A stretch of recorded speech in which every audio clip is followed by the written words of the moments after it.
And now, Death Valley Days.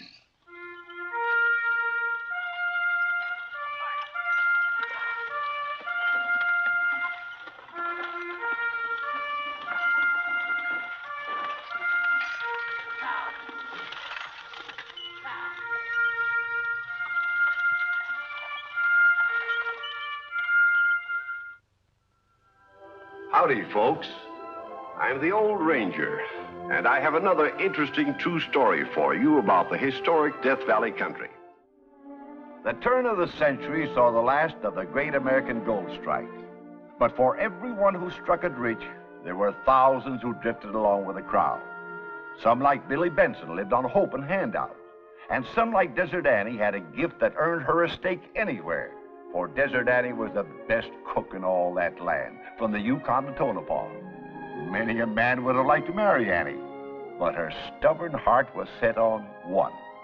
I call this story Man on the Run.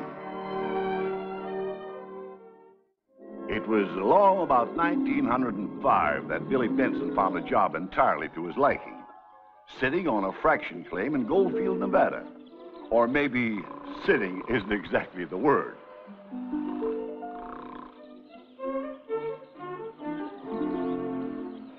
Billy!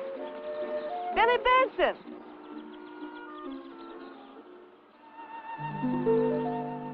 Come on down here and give me a helping hand. Dang women. Ain't no place safe from them.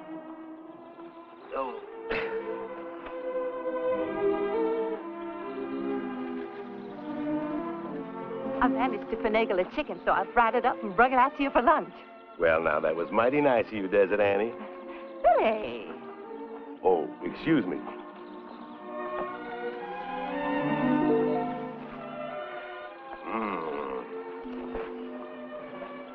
I figured a good meal would ease the blow. What blow?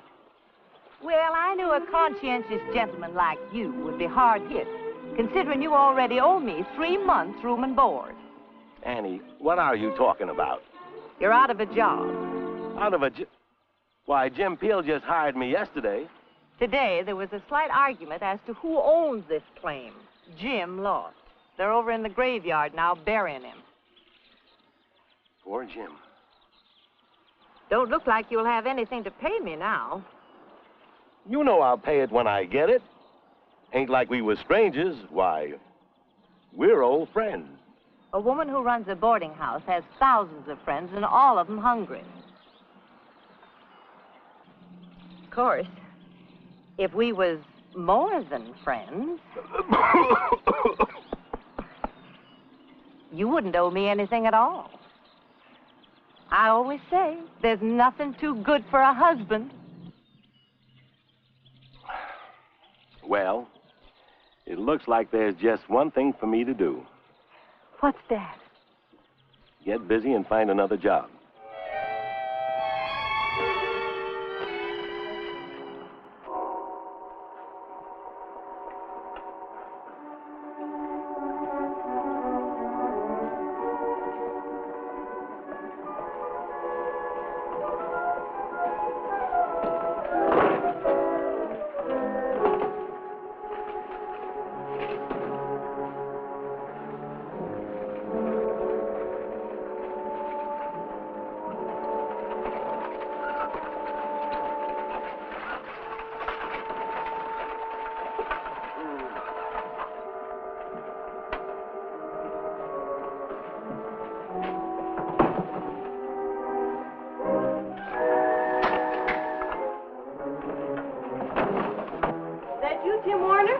Yes, ma'am. All right, Tim.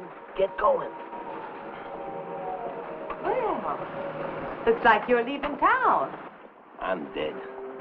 Well, thought I'd go over towards Greenwater. Been hearing rumors of copper over there the last couple of days. Greenwater, huh? Yes, ma'am. Looks like you got an extra hat back there on the barrel. You better put it somewhere so it won't blow away. Oh, yeah. You'll have to watch that keep blowing around in the wagon. Well, I guess I better be going along. Got a long, hot ride ahead of me. Get up!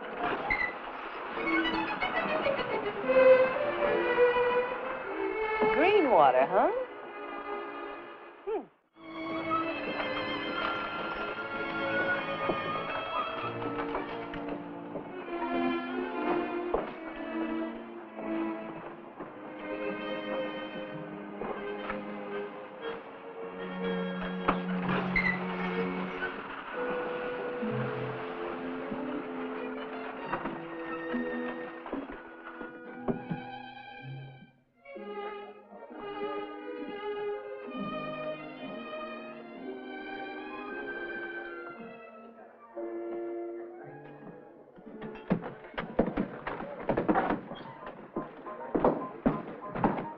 How do you do, sir?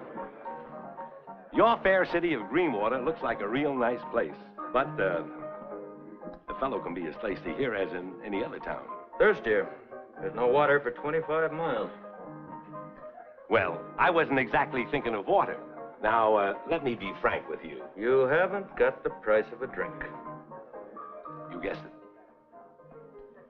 Do you know of any place where a fellow might make an honest dollar? No, Say, wait a minute. There's a newspaper outfit arrived in town today. The proprietor's name is John Tully. Fixing on open a place a couple of doors down the street. Maybe he'd give you a job, that is, if you know anything about a newspaper. I've read them all. What more do I need to know?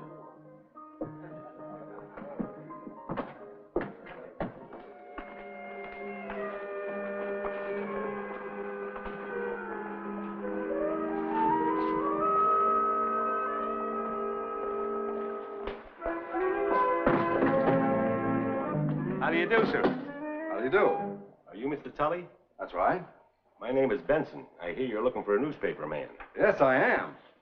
Well, what experience have you had, Benson? Mr. Tully, I can honestly say I'm familiar with all types of newspaper writing from the Yukon to Tonopah. I wasn't thinking of writing. I handle that myself. What I need is a man who can set type. Lost my compositor on the trip over. He got kicked by a mule. Have you had any experience setting type? Yes, sir, I have. One time when I was associated with the Esmeralda News, the typesetting fellow went out to stake a claim and set up a camp in a nest of rattlesnakes. I pinch hit it on the type till they got another man. Well, that's more experience than anyone else in this town has had, so I guess I'll have to settle for it. I can pay you $15 a week to start with. Mr. Tully, you got yourself a deal. Good. My friend, you are now looking at a member of the press. No fooling. So I've been thinking the staff of the Greenwater Times should rate credit at this establishment. I think it might be arranged.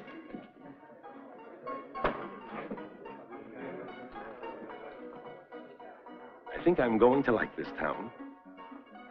Set 'em up for everybody, Tom. I've made a strike. Got copper by the bushel. Now I know I'm going to like this town. Benson! Tommy! What in blazes is taking you so long? Here it is, all finished. The slowest compositor in 88 counties. Great suffering catfish. Look at that headline. What's the matter with it? Body of water found with bullet in head. What's it supposed to be? Waiter, of course. Body of waiter. Oh, I guess I made a mistake. Body of water. I don't know why I bothered to put out a paper. By the time you get through with the news, there isn't a paragraph in it that makes sense. Well, maybe I could do better if I wasn't so weak. Weak? What are you weak from? Hunger. I'm getting so dizzy I can hardly read the type. Now, if you could see your way clear to pay me a little... Pay? Account... You ought to be paying me on account of your ruining my paper.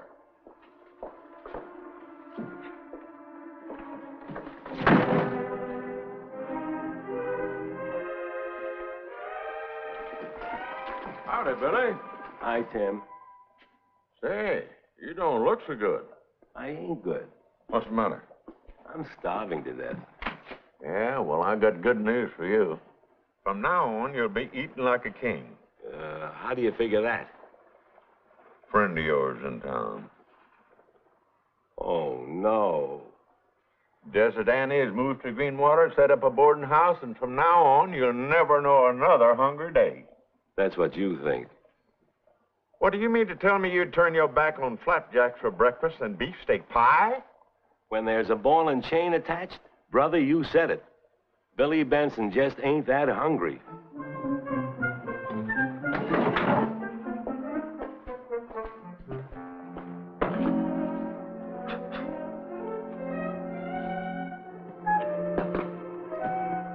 One measly little can, 2 days till payday. Billy, my boy, you've hit bottom this time. Is it too late to put an advertisement in the paper? Annie! Now, don't act so surprised. You knew I was in town. What on earth are you doing with that can of sardines? Well, I'm opening it for the cat. What else would I be doing with it? Well, does the cat eat bread, too? It may seem strange to you, but she just happens to like it, dipped in sardine juice. Well, what are you waiting for? Why don't you feed her?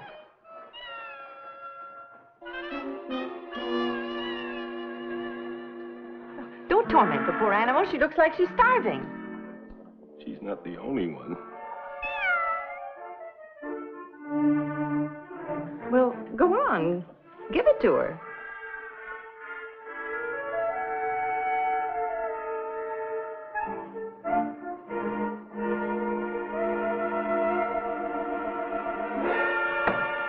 Well, Billy, what's the matter? You look like you're going to fall flat on your face. Why, I bet you haven't had a decent meal in a week. When a man like me gets too busy, he can't be bothered thinking about food. Well, and he shouldn't have to. That's what a woman's for, to take care of him. Now, I have room for just one more in my boarding house. I was going to put an ad in the paper, but now I see my duty plain. Billy Benson, I'm taking you home with me. Oh, no, you don't, Annie. Not with the money I owe you. I can't afford to dough you anymore. I can't. Well, you don't have to worry about it. After you've eaten 2 or 3 platefuls of roast beef and potatoes and washed it down with all the coffee you can drink, you can top it off with hot apple pie.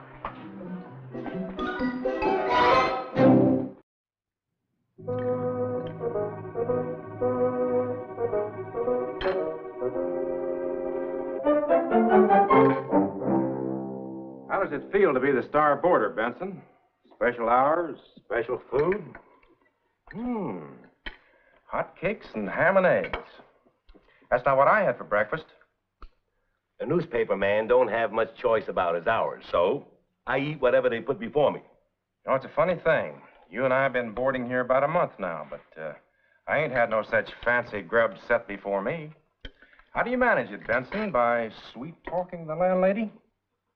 I never sweet-talked no woman in my life. I wouldn't blame you for trying. I'll bet Desert Annie's got quite a neat little pile stashed away, huh? I wouldn't know. But I reckon if she has, she earned it waiting on logheads like you.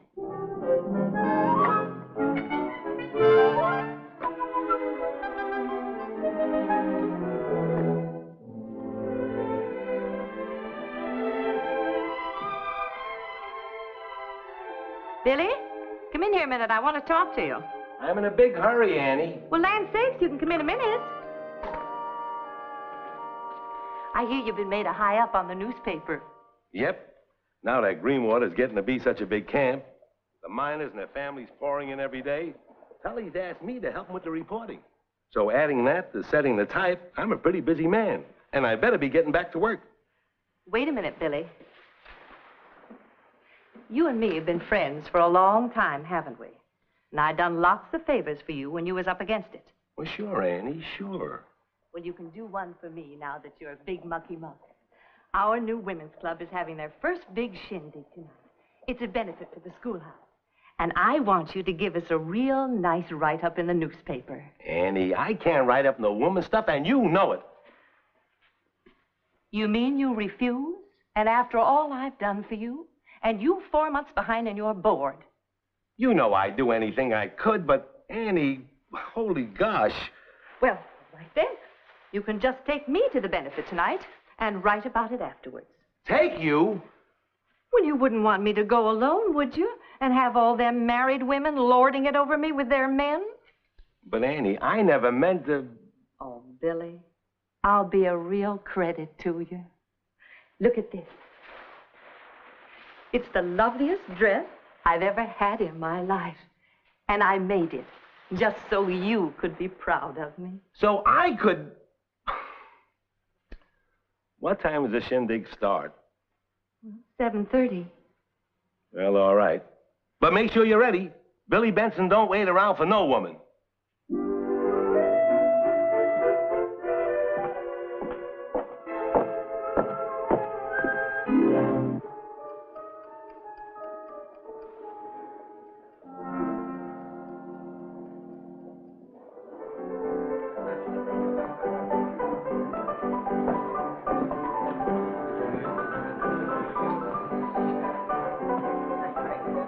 Give me a quick one, Tom, and put a lot of courage in it.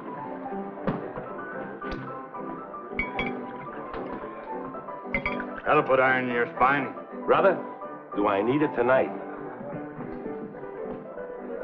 Have another on me, Benson. Nope. Got places to go. What's your hurry? A couple of more make you twice as brave. Isn't that right, Tom? It sure is.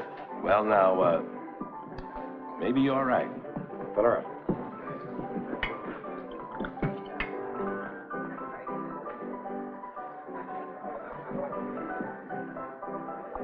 My friends, you've got me in a good mood. Tonight, I'll buy all the courage you can drink. Fill her up again, Tom.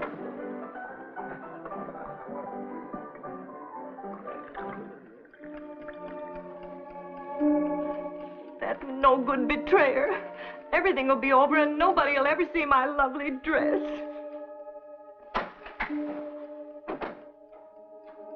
Why, Duke Heisler, what are you doing here?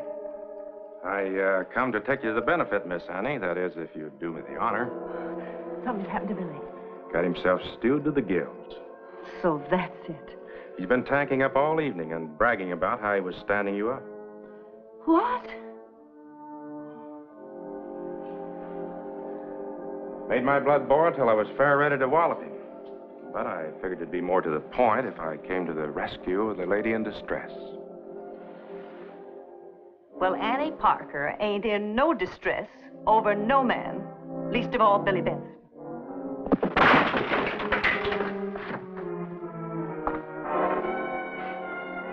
Guess I'm a little late, Annie.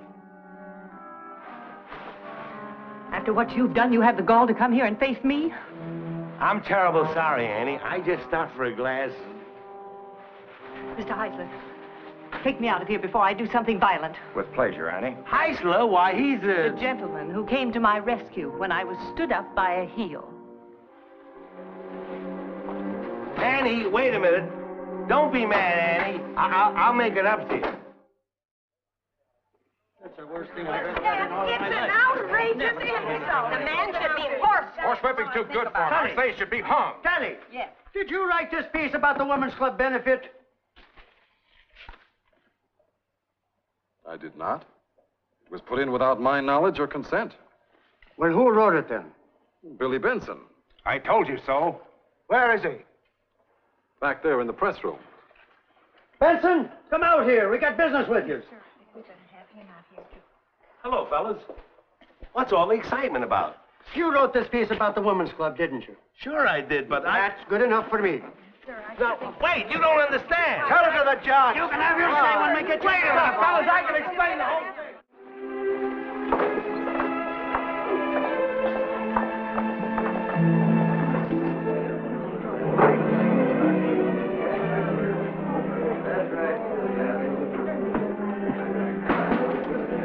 Order in the court. The trial of Billy Benson will now begin. But you have to appoint a prosecutor, Judge. Well, then I'll appoint you, Pat Kelly. Now, hold on now. Billy's got to have a lawyer.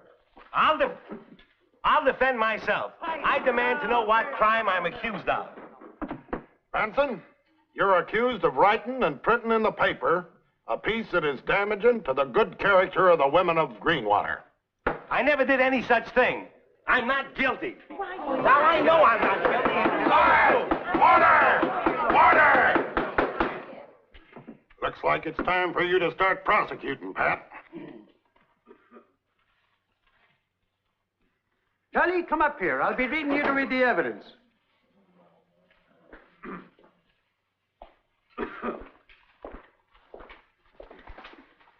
Now, the accused, William Benson, has already admitted that he wrote this dastardly pile of insults about the women of Greenwater. I never wrote any insults about any woman. We'll let the judge decide that. Sit down, Billy. Kelly, read the notice aloud.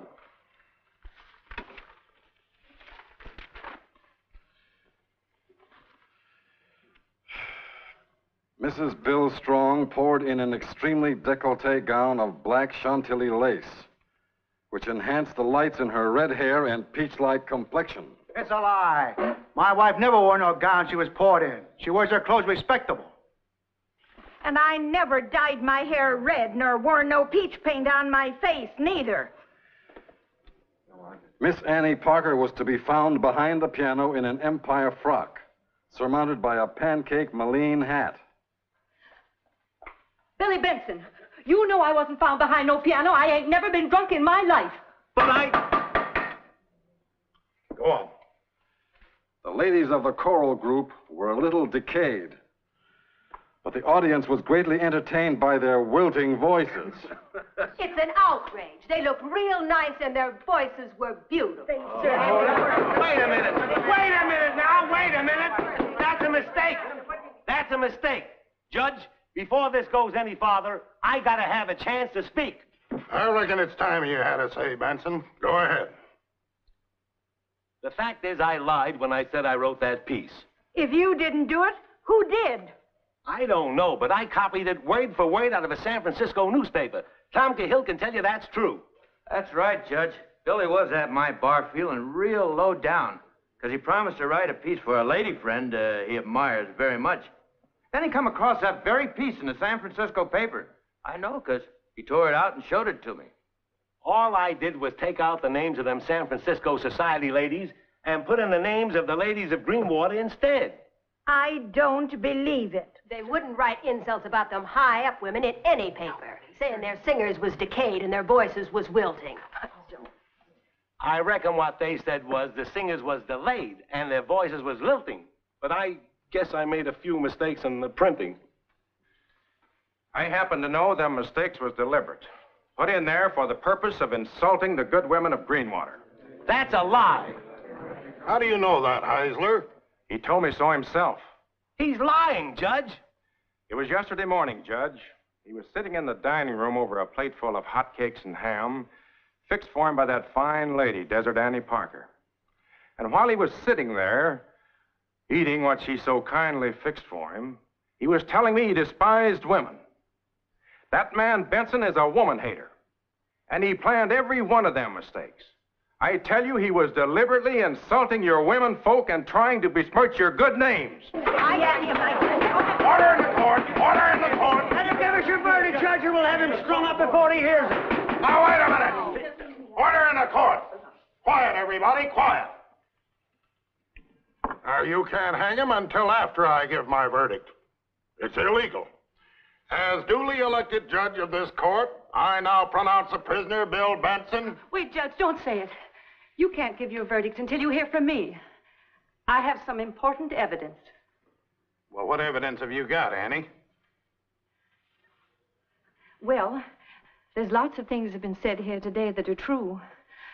Billy Benson did put that story in the paper and did put in those insulting mistakes. But it's a downright lie to say he did it on purpose because he's a woman hater. Billy Benson is no woman hater, and I'm the one who knows it. He put that piece in the paper as a special favor to me, on account of I'm the woman he's gonna marry. Billy Benson, stand up. Is this true, Benson? You planning to marry Annie? Any man that has a chance with a woman like her would be a fool not to take it. Scott, if you was a real judge, I'd ask you to tie the knot right now. Well, I wish I could. There's one thing I can do, and that's to give my verdict. I now pronounce Bill Benson to be not guilty. Thanks a lot. Well, Billy Benson was found not guilty, but he got a life sentence anyway. He married Annie Parker. Funny part of it is, he discovered that the job he'd been running away from for years fit like a glove, being the man around the house.